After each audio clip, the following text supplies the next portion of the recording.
क्योंकि मैं सारा वक्त तैयार होता हूँ कि किसी वक्त भी ये मुझे किसी चीज़ पे भी जेल में डाल देंगे। तो मैं चाहता हूँ कि जेल में जाने से पहले जिन चीज़ों पे ये मुझे जेल में डालने की कोशिश कर रहे हैं वो मैं आपके सामने पहले ले आऊँ, क्योंकि मैं अगर जेल में चला गया तो इन्होंने मीडिया तो पूरा कंट्रोल कर लिया।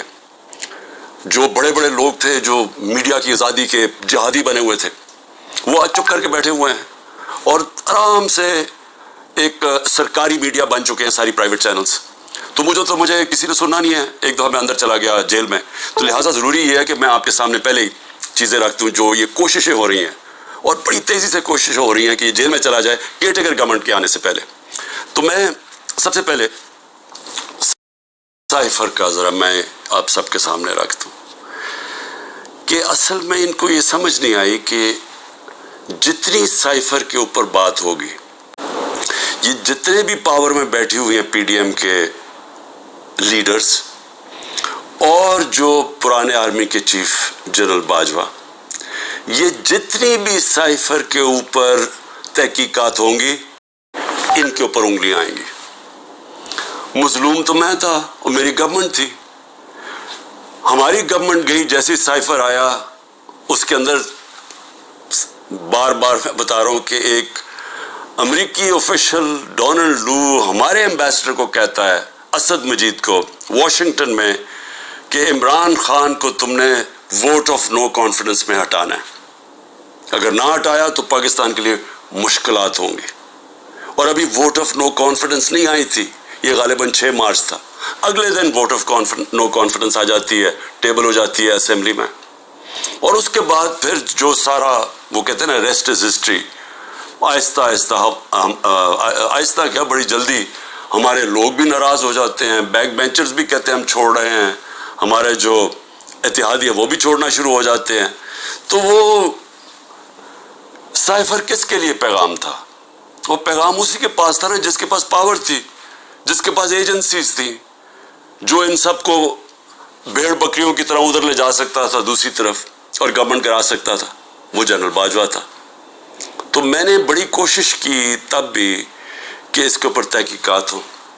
मैंने पहले एक कमेटी भी बनाई जिस पे जनरल तारिक को हमने उसका हेड बनाया, लेकिन यहाँ इतनी ताकत है एक आदमी के पास कि वो जनरल तारिक जैसे आदमी ने भी कहा कि नहीं जी मैं ये इस कमेटी का हेड नहीं बन सकता। पूरी कोशिश की गई सुपर किंग ने कि किसी ना किसी तरह दब जाए बस साइफर की, इसके ऊपर बात ही ना हो। मैं इसलिए कह रहा हूं कि ये बार बार साइफर को लेके आते हैं तो वो उंगलियां तो उधर ही जानी है सुपर किंग की तरफ, और उसने हर बार इस्तेमाल किया। हमारा जब सुप्रीम कोर्ट में केस चला हुआ था, जब कासिम सूरी ने अडजर्न की असेंबली और ये कहा कि साइफर में वाज़ेह है कि मुदाखलत हुई है पाकिस्तान के अंदर, और मैं इसलिए अडजर्न कर रहा हूं कि पहले इसके ऊपर तहकीकात हो, इंक्वायरी हो कि क्या ये साइफर इसके पीछे क्या था। इंक्वायरी में तो पता चलना था कि साजिश हुई है या नहीं हुई। तो उसने जब वो लहराया और उसने अडजर्न की तो उसके बाद सुप्रीम कोर्ट में चला गया केस। तो सुप्रीम कोर्ट में जो हमारा वकील था अटॉर्नी जनरल, हम हैरान हो गए, उन्होंने साइफर पे बात ही नहीं की। असल इशू तो साइफर था, बाकी सारी बातें कर दी, साइफर पे बात नहीं हुई। अब समझ जाएं कि प्रेशर किधर से था।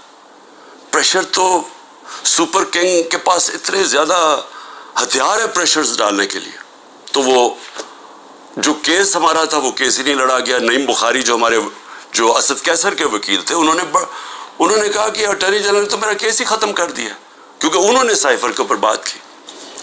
तो ये जो इसको खुफिया रखने की कोशिश की गई, वो कोशिश कर रहे थे जिनको पता था कि तहकीकात से इनके ऊपर उंगलियां आनी है। मैं कोशिश करता रहा कि इसके ऊपर इंक्वायरी हो। हाँ, जिस तरह मैंने कहा पार्लियामेंट ने कमेटी बनाई, उसको उन्होंने जनरल तारिक को भी भगा दिया। फिर चीफ जस्टिस साहब को मैंने लेटर लिखा, साइफर भेजा कि इसके ऊपर इंक्वायरी होनी चाहिए, नहीं हुई। तो अब ये जो इंक्वायरी करना चाहते हैं FIA, मैं सिर्फ सवाल ये पूछता हूँ कि पहले तो मुझे ये बताएं, मुझे बुला तो लिया आपने इंक्वायरी के लिए, लेकिन मुझे यही नहीं पता कि मेरे से किस चीज़ की इंक्वायरी करनी चाहते हैं आप। تاکہ میں تیاری کر کے آؤں. لیکن میں FIA کو بھی یہ کہنا چاہتا ہوں کہ یہ آپ کے پے گریڈ سے زیادہ اوپر بات ہے. آپ کے رانا ثناء اللہ جو انٹیریئر منسٹر ہے جو آپ کے اوپر ہے وہ تو کہہ بیٹھا کہ عمران خان کو جیل میں ڈالنا ہے. وہ ابھی کوئی انکوائری کا مجھے بھی نہیں پتا. ابھی تو ہمیں 164 کا بیان بھی ہمارے سامنے نہیں آیا. ابھی تو نیوز آئٹمز آ رہی ہیں نا کہ جی اعظم خان نے یہ کہہ دیا. ہمارے سامنے تو ابھی کچھ نہیں آیا کیونکہ میں نے اپنے وکیلوں سے پوچھا تو کسی کے وکیل کو بھی پتا نہیں کہ وہ کون سا بیان ہے اعظم خان کا جو 164 پہ آتا ہے. یہ تو نیوز آئٹمز آ رہی ہیں. تو ابھی سے ہی وہ کہنا شروع ہو گیا ہے کہ جی اس نے جیل میں جانا ہے جو FIA کا ہیڈ ہے. تو FIA کی کیا حیثیت رہ گئی؟ تو ہمیں تو پتا انہوں نے کیا کرنا ہے. لیکن قوم کو پتا ہونا چاہیے کہ یہ اتنا بڑا ظلم ہوا اس ملک کے ساتھ جو انہوں نے جو گورنمنٹ گرائی ہماری, جو میں نے آپ کو بتایا بھی کہ IMF کی صرف آپ رپورٹ پڑھ لیں کہ انہوں نے بتایا کہ انہوں نے یہ جو منی لانڈررز تھے اور NRO والے یہ جو لیڈرز تھے انہوں نے آ کے پاکستان سے 14 مہینے میں کیا اور عوام کو کتنی تکلیف ہوئی, کتنی تکلیف سے عوام گزر رہی ہے اور مزید اور آگے تکلیف آنے والی ہے. ایک وہ گورنمنٹ جس کی بہترین پرفارمنس تھی اور وہ صرف اور صرف, اب ضرورت نہیں ہے آپ IMF کا ہی پڑھ لینا, آئیفر کے اوپر جب تحقیقات ہوں گی تو پتہ چلے گا کہ کتنی بڑی سازش ہوئی ہے. تو میں تو چاہتا ہوں کہ ایک صحیح معنی میں اس کے اوپر انکوائری ہو. میں تو تب بھی کوشش کر رہا تھا لیکن تب تو ہونے نہیں دی.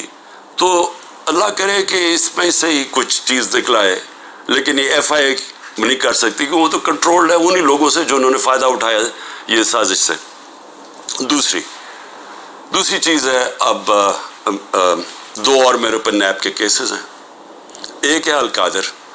اب القادر کے اوپر میں آپ کو بتا ہی چکا ہوں کہ وہ کیس یہ ہے کہ عمران خان نے ملک ریاض کو فائدہ دلوایا کیونکہ اس نے اس سے پہلے القادر یونیورسٹی بنائی تھی. اور القادر یونیورسٹی کیا ہے؟ چیریٹی کی یونیورسٹی.